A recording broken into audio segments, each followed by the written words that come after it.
All right, well, in this video, we are going to take a look at histogram basics. I mean, the absolute basics of, what is the histogram and what exactly does it help us to do, why you should care about it. Now, I'm going to do something a little bit different here. We're going to start off with kind of a little pop quiz, and it's just really to help you determine whether or not you should keep watching this video or not. So see if you can answer the question here. I've got 3 photos up at the top. I've got A, B, and C. Now, see if you can take a moment to match each one of these photos at the top to its histogram below it. All right, now, if you have no idea what I'm talking about, then you'll definitely want to follow along. But if you've got kind of an idea what I'm talking about, but you're still not sure, see if you can match them up to the histogram. On the histograms on the bottom, only 1 per photo, and each one of them is used throughout the whole thing.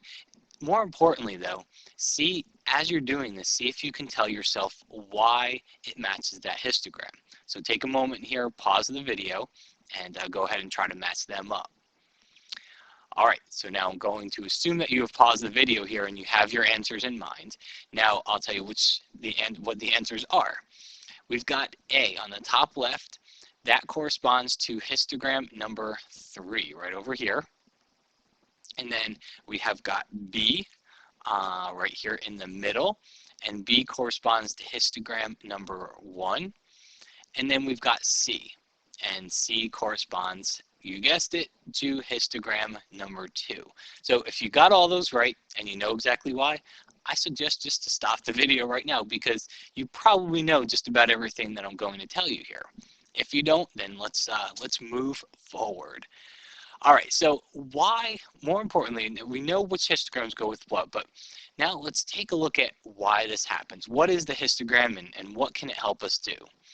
First of all, a histogram is exactly what you see here. It's this slightly mountainous type range of, I guess, bars that you can say that go across from left to right, and they represent the tonal value of your image or your photo. Now, the thing is, the histogram is not so much telling us about the color, and we'll cover a little bit more intermediate and some advanced stuff in another video about the histogram, but it's not really talking to us about the color. We're more fixing the tonality, the tone of our photos. And when I say tone, I mean too dark, too light, the contrast. So that's what we're kind of talking about here when we're working with our histogram. Now the histogram, we can tell a lot just by looking at this picture of our photo.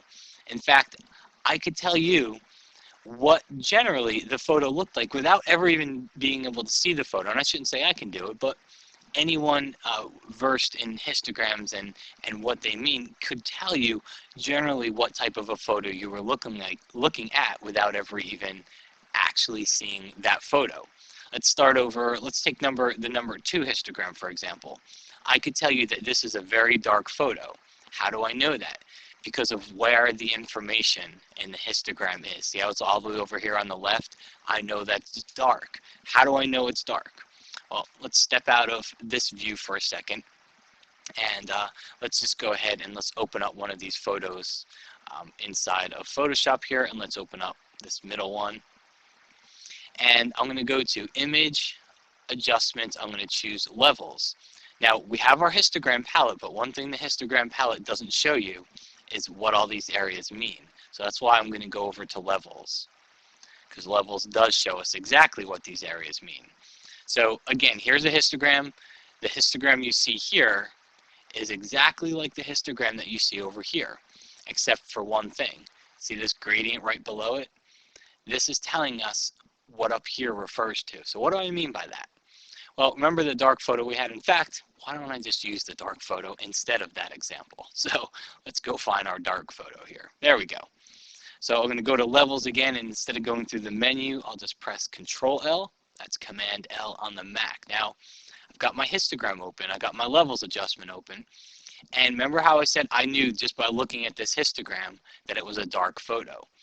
That's because what you see up here corresponds to what you see directly below it in the Levels dialog box, in this gradient.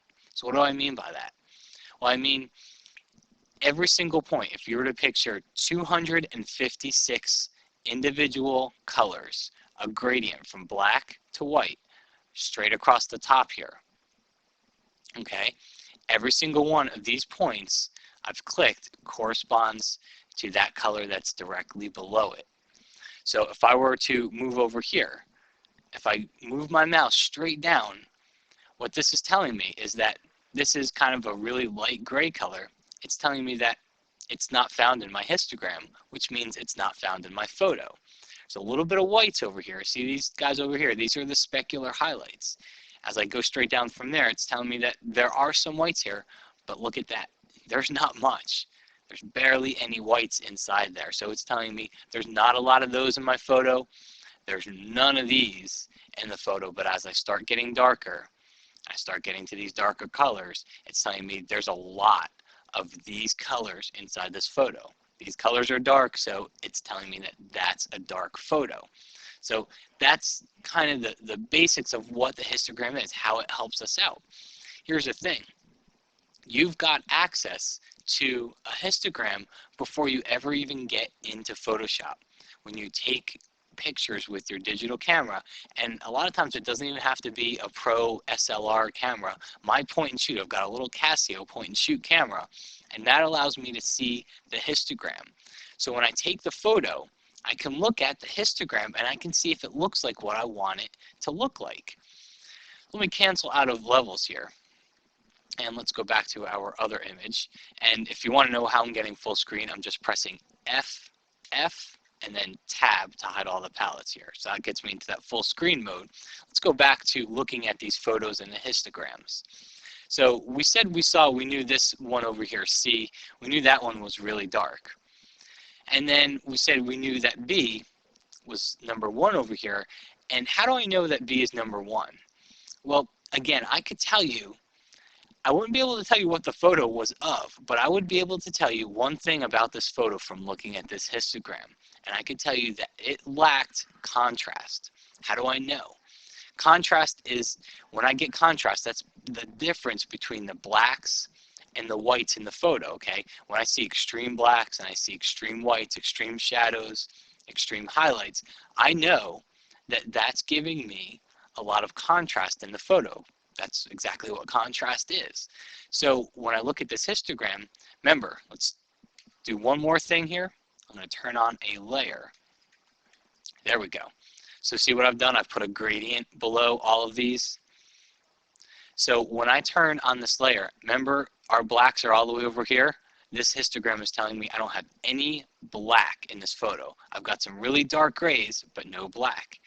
Over here on the right, it's telling me that there's no whites in the photo. Some really light grays, but nothing that's all white. And when I look at that photo, I can see just that. I can see it lacks contrast. It lacks that punch that's really going to make me look twice at it. It looks kind of dull and gray right now.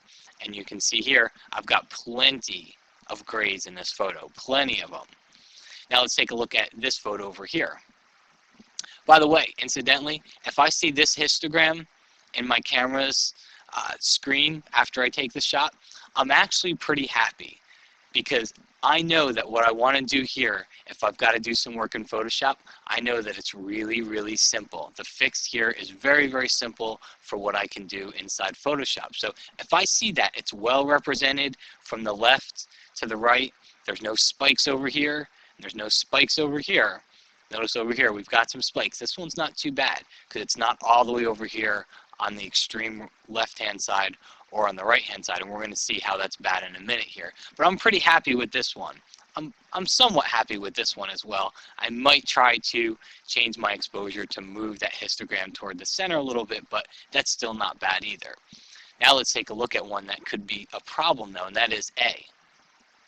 See all that information in the dress over here? See how it's very white? Take a look at this histogram. See what happens on the right-hand side? It's telling me that I've got all these whites, and they're all white. 255, 255, 255 RGB. It's all white, and it's going right off of the edge here. Now, if I have all white or I have all black, what does that mean? It means there's no detail in those areas. And if there's no detail, that could be a problem. It could be okay in some circumstances, but in this image here, I think it's kind of a problem because we're losing a lot of detail inside the dress here. It's all white. So when I look at my histogram, I know if I were to see this in the camera, if I see that histogram, I'm going to know that I might need to take the shot using a different exposure. All right, because you see it's all going off of the right-hand side, and a lot of cameras have what's called a highlight clipping display, and that means that your screen on your camera is going to start blinking at you. We call it the blinkies. So if you've ever seen that where your screen on your camera blinks at you, that means that you've got a problem. That means that that's overexposed in those areas. It's going to be all white, and those areas won't have detail. So make sure before you walk away from that scene or that shot, make sure that you're okay with giving away all your detail in whatever areas were blinking. Now, if I saw this in the camera, I would probably change the exposure, retake the shot, so maybe it looked a little bit more like this, and as the histogram goes in the center here. So I don't have anything flying off of the right-hand side. I don't have anything flying off that left-hand side over here as I do with this. Remember, those are going to be all white, so there's no detail. So that, folks, that's kind of just an introduction to what a histogram is, how you can start working with these histograms before you ever even get into Photoshop. Look through your camera manual. If you don't have it anymore, go online, find your camera manufacturer, and go online, and you can download one. But look through your camera manual, do a search for histogram, and find out how to turn on that histogram view. And that way, after you take the shot, you can look at your histogram, see how it looks, start studying it, because it's a really good learning tool.